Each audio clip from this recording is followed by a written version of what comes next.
Assalamualaikum warahmatullahi wabarakatuh. Alhamdulillahillazi arsala rasulahu bil huda wa dinil haq liyuzhirahu 'ala dini kulli walau karihal kafirun walau karihal musyrikun walau karihal munafikun. Asyhadu an la ilaha illallah wa asyhadu anna Muhammadan abduhu wa rasuluhu la nabiyya ba'da amma ba'd. Puja dan puji syukur kita panjatkan atas kehadirat Allah Subhanahu wa taala, karena kita masih diberikan kenikmatan oleh Allah Subhanahu wa taala, sehingga kita masih merasakan nikmat Allah Subhanahu wa taala. Contohnya, kita masih bisa menghirup udara segar.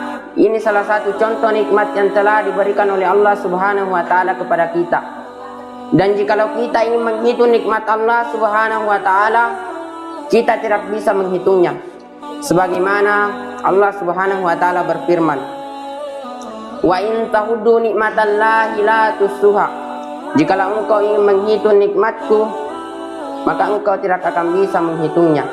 Walaupun menggunakan alat yang secanggih apapun, walaupun ranting-ranting pohon sebagai penanya, dedaunan sebagai kertasnya, lautan sebagai tintanya, maka Allah tetap berfirman, la tusuha, engkau tidak akan bisa menghitungnya. Salawat dan salam tak lupa pula kita kirimkan kepada pemimpin kita, suri tauladan kita, sosok manusia yang patut kita teladani, baik di sisi akhlaknya maupun kehidupannya, ialah baginda Nabiullah Muhammad sallallahu alaihi wasallam. Ialah nabi yang diutus di permukaan bumi ini sebagai uswatun hasanah, sebagai penyempurna akhlak yang mulia, sebagaimana Rasulullah sallallahu alaihi wasallam berkata, "Innama bu'istu liutamimma makarimal akhlak." Sesungguhnya aku diutus oleh Allah untuk menyempurnakan akhlak yang mulia. Masyiral muslimin rahimani wa rahimakumullahu jami'an. Renungan kita pada kesempatan yang berbahagia ini yakni berpuasa pada bulan Ramadan.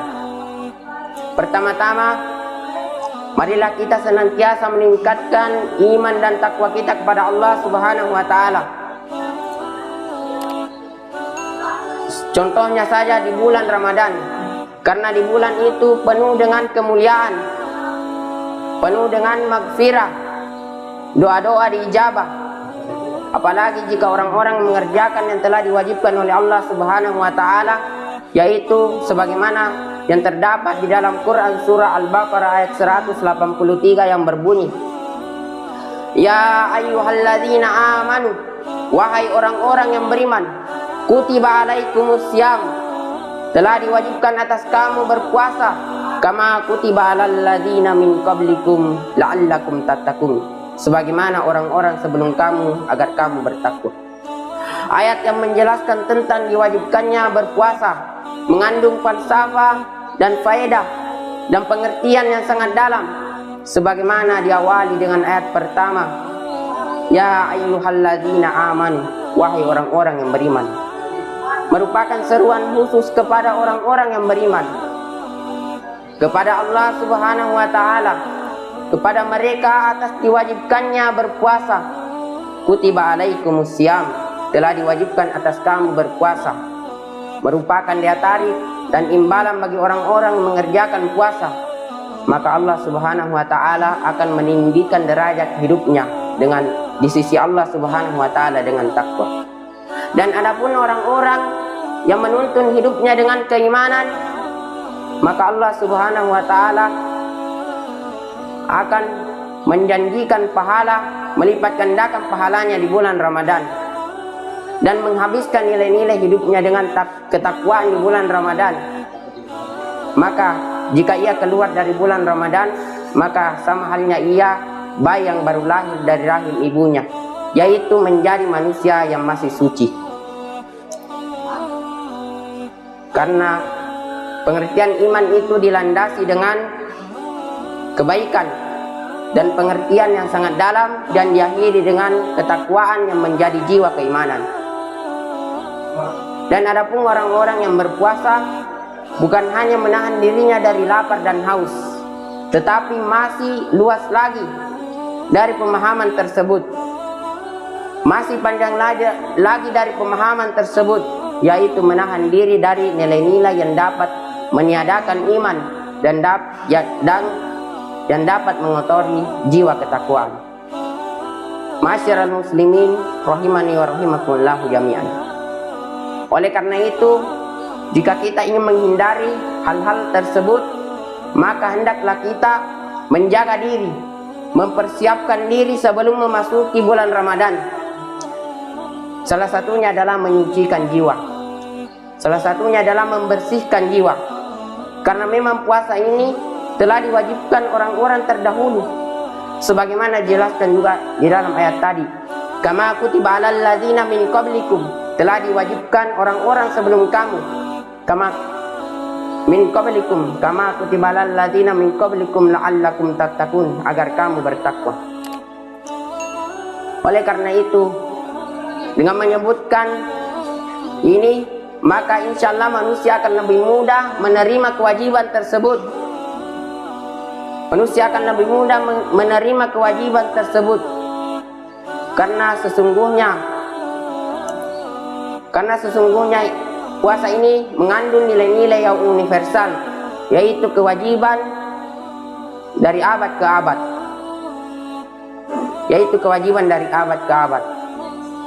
Memang ibadah puasa ini memang berat, tetapi Allah Subhanahu wa Ta'ala akan menjanjikan balasan kepada orang-orang yang mengerjakan ibadah puasa tersebut, sebagaimana dijelaskan di dalam hadis, kullu amali bani adam lahu illa siyama fa innahu li wa ana ajzi bihi.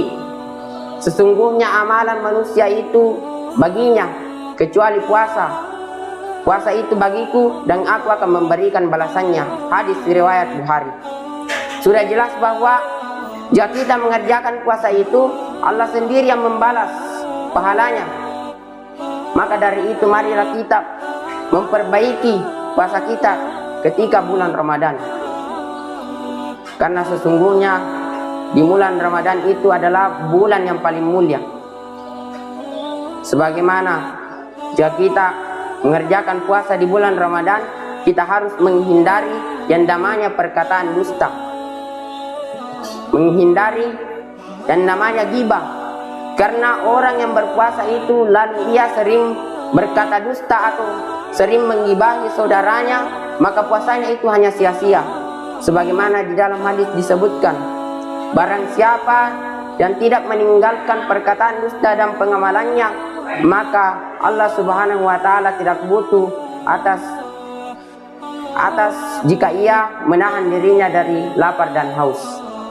Maka sudah jelas, jika kita sering mengatakan perkataan dusta, maka puasa yang telah kita perbuat itu hanyalah sia-sia. Maka oleh karena itu, marilah kita menjaga diri kita dalam menghadapi di bulan Ramadan. Karena sesungguhnya jika manusia mengetahui bahwa bulan Ramadan itu